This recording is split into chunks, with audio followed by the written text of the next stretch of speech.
marriage, you have a divorce, and your spouse doesn't want to contribute to it, and you file it based on that way, okay?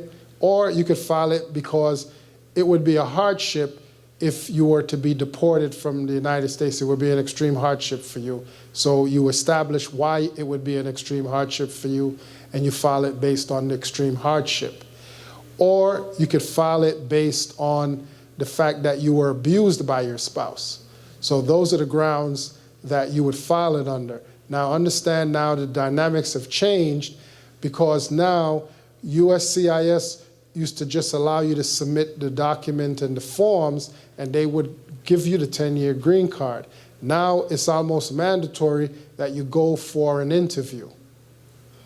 Okay, and it may be that denial of that I-751 may prompt them to issue you a notice to appear in immigration court. That would be the next step. You'll be in removal proceedings. So then you'd have to look at what relief you could get in removal proceedings. So that's why you need to do a consultation, find out if you were denied or you were put into removal proceedings, what relief you could possibly obtain.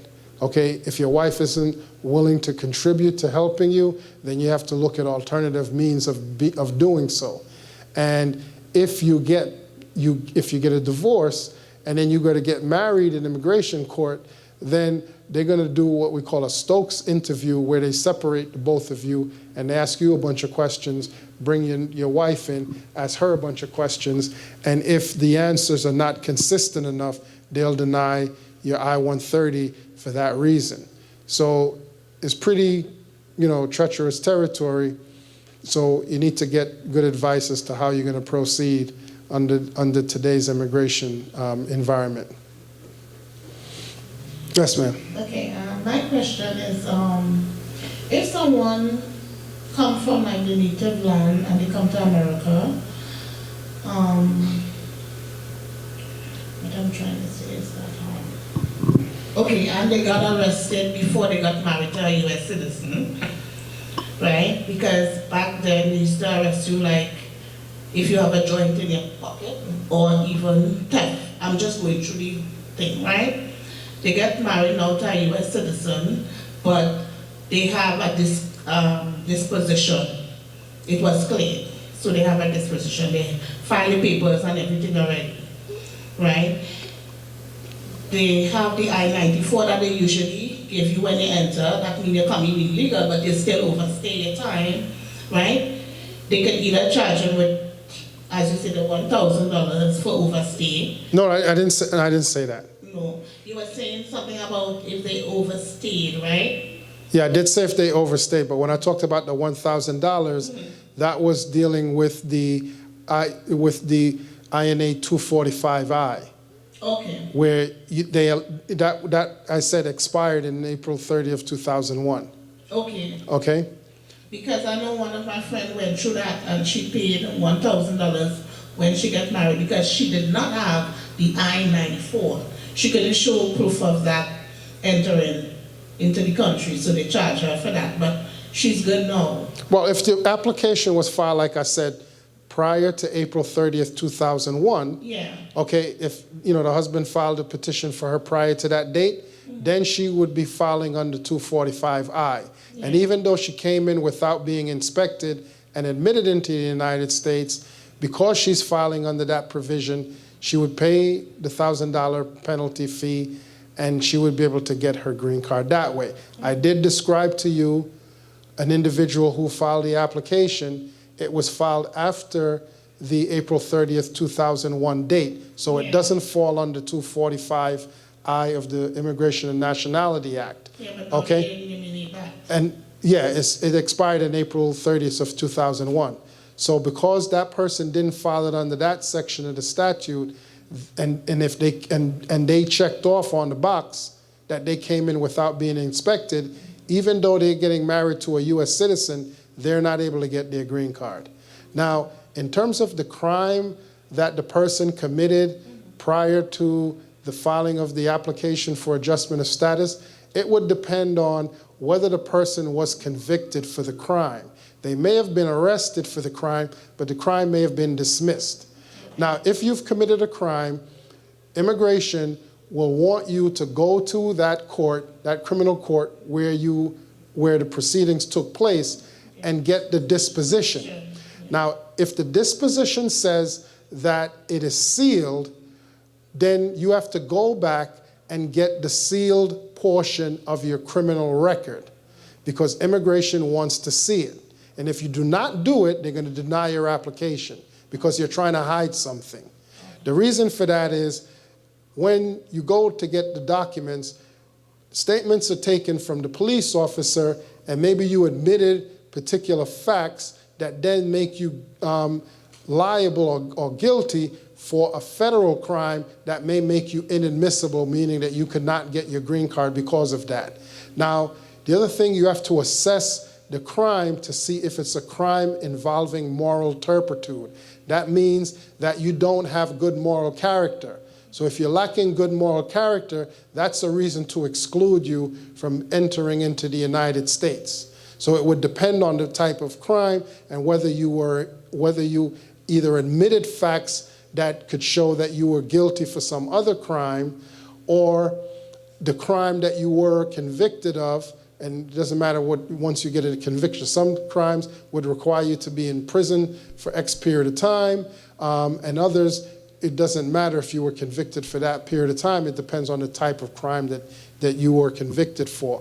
Like looking for disorderly conduct. Okay, it could have been disorderly conduct that involves some other kind of egregious, kind of evil-minded kind of activity. Or it could have been driving without inspection. Driving under the influence. So it could have been that you were reckless, you were careless, you were doing all kinds of things, and you were driving while you were drunk. Okay, so when you look at all of those circumstances, that's different from someone who's driving under the influence, and because their car wobbled, the police stopped them, did a breathalyzer, and says, you know, your alcohol level is above, you know, the legal requirements, so you're going to be charged with driving under the influence. Okay? If you're convicted for marijuana in a specific instance, there is a waiver for less than 30 grams of marijuana possession of it. Okay, you could get a waiver for that. That's like one waiver. But like other crimes, if you have repeated offenses for that, it looks like you're disregarding the law and you have too many, so then it's like it's a problem. Just like with driving under the influence. If you have one, okay, that's fine, but if you have like three, then it seems like now it's looking like, you know, you're going to repeat it. So, you know, that's going to be a problem for you. Okay? So this is the way you have to assess these types of criminal activity, whether there's been a conviction or whether it rises to a level of a crime that involves moral turpitude, or if it rises to a level where it's an aggravated felony. You know, if you have possession of marijuana, that's one thing, but if you're selling it, then you're a drug dealer. So you're dealing drugs, and the federal laws say you're dealing drugs, this is a narcotic, and so you're guilty of that, you're an aggravated felon. So this is why research would go into each particular crime to see how damaging is that particular crime for your application. But that depends, depends on, they could put you on expedite for that? Well, it depends on where, it depends on where you are. If you're trying to gain entry, they could put you on expedited removal. But if you're already here, they're going to put you into regular removal where you'd have to go to immigration court. Yes, ma'am. Can you explain more about derivative citizenship?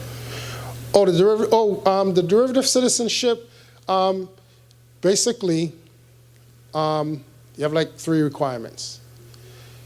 You have a family member, parent, who is going to naturalize.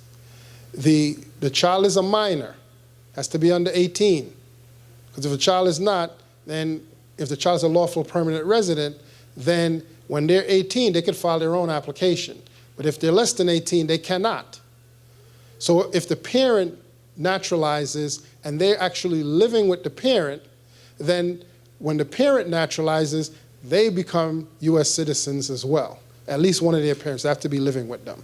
So pretty much that's the derivative citizenship. Now, more complicated than that is where someone was born out of wedlock in some other country, then it becomes really complicated, and you have to look at what the law stated back then at that particular time to determine if that person is a U.S. citizen. Because sometimes if you're placed in removal proceedings, one of the defenses that you could use is, I'm a U.S. citizen, so you can't remove me. You could file, if you find good reason, for me to be denaturalized, okay, and take back my citizenship, you could do that. But if the person was born at a particular time under the particular circumstances, they may be a U.S. citizen. So then they can't bring removal proceedings against them, and that could be a defense. Okay, but that's way more complicated. I'm not even prepared to discuss that with you right now. Is that answer your question, ma'am? Okay. If you want to meet with him privately, you can actually start your process today by submitting your information, and then they can set up an appointment with you. Secondly,